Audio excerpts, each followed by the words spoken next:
In this video we will talk about vaginal discharge and STDs.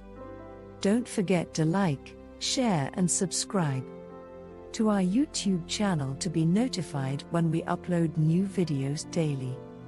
Unusual mucus or other substances coming from the vagina is a common problem. And this discharge is usually because of some infection and is associated with pain, burning, itching and painful urination. It is not necessary that all the infections are sexually transmitted, so you should not assume that vaginal discharge is always an STD.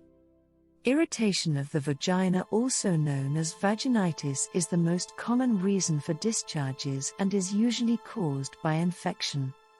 There are mainly 3 types of vaginal infections, and these all could be treated with oral or vaginal medications. Such infection tends to produce a distinct discharge. Number 1.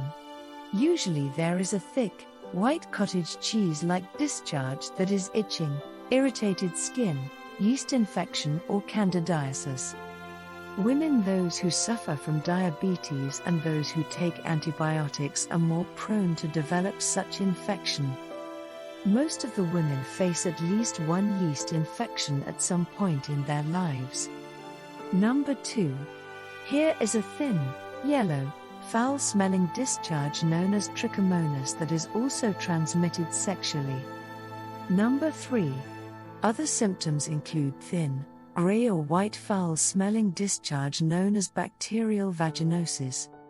Pelvic inflammatory disease is frequently caused STD that infects the cervix, uterus, ovaries or fallopian tubes, and is one of the most common and serious complications of an STD. Symptoms include vaginal discharge or bleeding with lower abdominal pain and fever.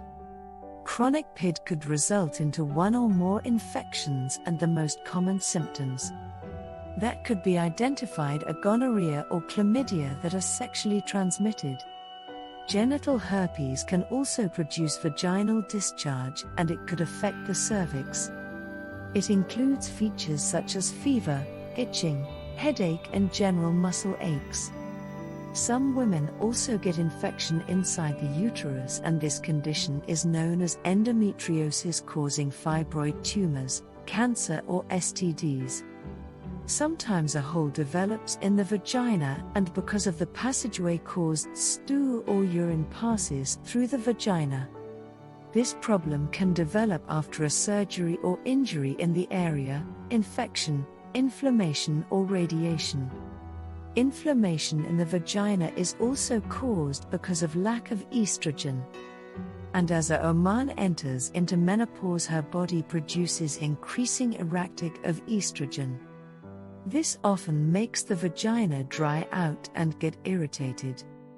This condition is also known as atrophic vaginitis and could be treated by estrogen replacement therapy, vaginal creams or vaginal suppositories.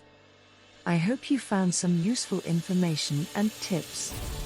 I look forward to hearing from you.